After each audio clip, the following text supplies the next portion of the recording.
What's going on, G's? Just wanted to make a quick little video clip here explaining stronghold influence. So we'll take a look at the map. Influence is basically a currency that you gain through doing heroic encounters on the stronghold. The maximum influence you can get without a special event or anything like that is going to be 400 influence a day. So the quickest way to gain that is by running heroic encounters that are called T1s. There's the first tier, there's tier 1, tier 2, tier 3. These ones are the easiest and the quickest to be able to solo. A lot of times too, in a group that only has a couple people running influence together, you'll do one large tier 3 and then you'll do 4 of the tier 1s. So again, if you take a look at the symbol, it's pretty easy to tell. Up at the top right here, you'll see there's a few different ones on the map. Those are they spawn randomly. Once you clear one, another one will spawn in another area. It's important to look at the timers on these. Like I said, they are generally quick to accomplish, but let's say there was like a minute on this one, it might not be worth running all the way over there to try to accomplish. You could look at the other ones here, see whichever one's gonna fit your time scale a little bit better. So again, that's the symbol for the tier 1. Next you're gonna have, let's see if I find one. So this would be a tier 2. The symbol on the inside is a little bit different. The outer rim is a little bit different, as you can tell over here. It's got like a little pointy thing. I don't know how to explain that, but they look a little bit different. With the tier 2s, they don't get ran as often. It just takes a little bit longer. The enemies are a little bit tougher, and at the end of the day, you're getting the same amount of rewards as if you were to just run 5 of the smaller ones. So they are generally neglected in that sense. Then lastly, you have a tier 3.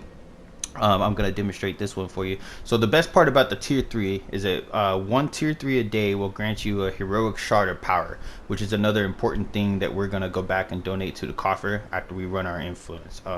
So generally, if you have a large group of people running influence, you'll run a tier 3 here, and then when that one's done, another one will spawn, and you'll run 5 of those all together. It's just it's usually how you do it with 5 or more people. A lot of times though, if you're in a smaller group, you'll run one of the tier 3s and you'll just finish off with 4 of the smaller ones. At the end of the day, you're getting the same amount. You get 400 influence, and you want to get that 10 shards of power. So I'm gonna just demonstrate this one really quick. A lot of people are commenting that with the new combat system, it's difficult to run their influence in the stronghold because now the enemies are a little bit stronger.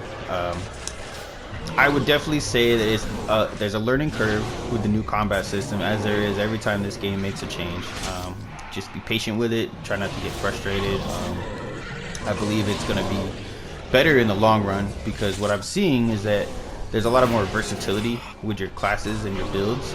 Instead of having just one build that everybody runs, everybody wants the same companions and enchantments, you have a lot more options. So I think it gives us a lot more freedom in the long run. But always, you know, if it's difficult to run stronghold influence, there's nothing wrong with, you know, asking to. You can host it yourself if you like. If you're not comfortable hosting, just ask if anybody's running it. Usually, there's an officer in one of the guilds, or you know, anybody that's comfortable running it. So it's a very important part of farming for the guild. It's gonna help us raise our guild level. We're actually at 19, going to 20, so we don't have much further to go. It's definitely a help if everybody can pitch in for that. So I'm gonna go ahead and finish off these bosses, and I'll show you a little bit about the rewards here. So moving forward, I am closing in on finishing off this last little beholder here, which is part of one of the T3 heroic encounters. I just wanted to show you guys the rewards here. So it's much like any other heroic encounter in any of the zones you've been in. It'll jump up at the top right here in the corner. Now you'll notice that I didn't receive a heroic shard of power. That's because I've already done my influence earlier, but it would normally show up right above where it says influence. Today I actually got 20 of them because we are in the middle of an event where we get 2 times shards of power, which is also great because you get 2 times influence. So instead of 400 today, I'll be able to turn in 800, and you get 2 times the guild marks. So when you turn in your rewards to the coffer, they give you these guild marks, which I'm going to show you in a second here. And continuing on, so I did a couple of my T3s and I did a few T1s. Not quite finished yet, but I wanted to show a couple of the other things here. You see these small diamonds on your map are going to be different stronghold quests that you have. These quests also give you different types of shards and rewards, and I believe it's 1 or 2 new ones that get produced every single day.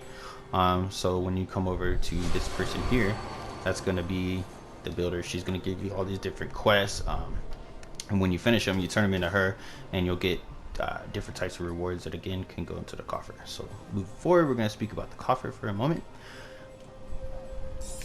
As you see, our fearless leader is here donating as well. So first thing, and it's kind of the most obvious, always make sure that you're donating to Distinguished G's, which is our guild. You know, we have quite a few other guilds in the Alliance. They're very nice people and all that, but we farm our stuff, they farm their stuff. So again, today I'm going to just show you really quickly, because it's double guild marks and it's double what's it called, shards of power, and which will give you double guild marks today. I'm going to actually get quite a bit more of a reward, and I'm just going to throw in some of the other ones I have collected here. Conqueror shards. This is only for PvP, so don't fret if you don't find many of those.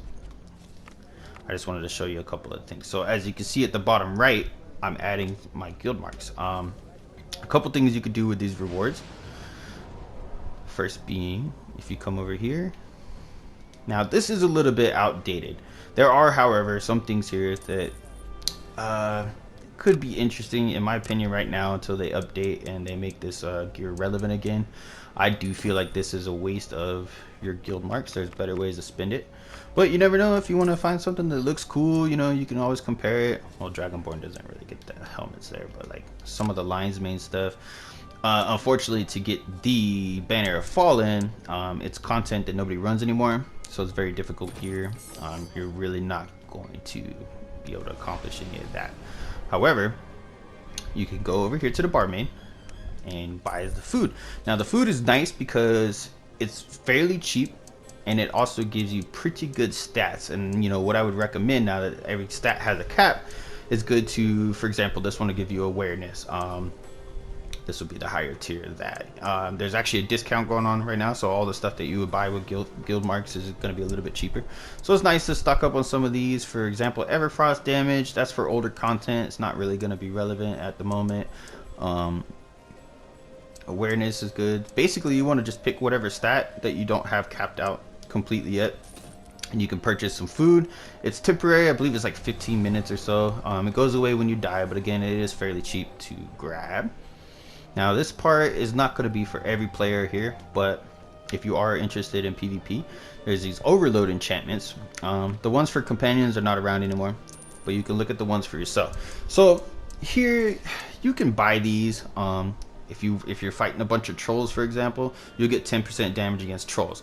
Now I do believe that in the new Sharandar, some of these might be more useful than they are right now, because you're definitely going to be running into trolls. You're definitely, like, here's the Fey Ward. So at the higher rank, if I scroll down, Fey Ward rank 2 will give you 10% damage reduction against any of the Fey type. This is going to be big in the new mod because you can slot 2 of these, and from my understanding they definitely stack, so that should reduce about 20% of your incoming damage from everything in the new mod.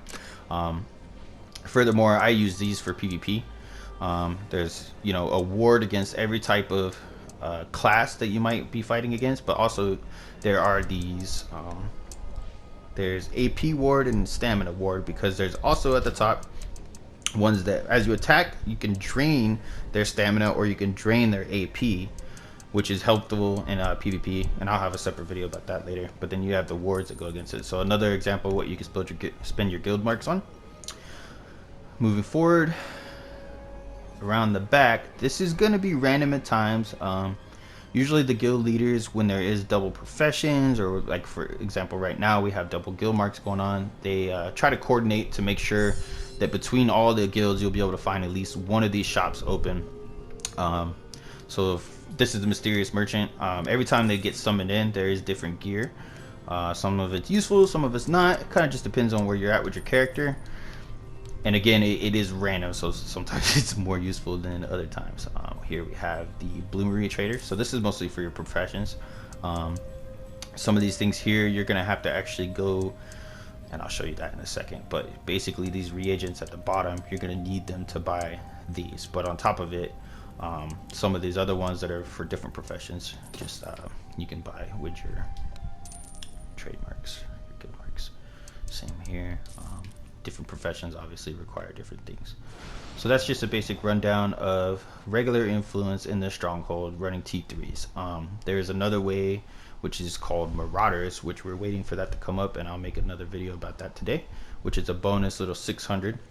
So potentially on each character that you have, you can gain 400 influence from T3s, T2s, T1s, whichever the combination is, and then you can gain an additional 600 for Marauders. However, Marauders is once per week on each character, but at the end of the day, for example, today I could get up to 1,000 on my character of influence. Then because it's double guild marks and double influence, I could potentially get up to 2,000.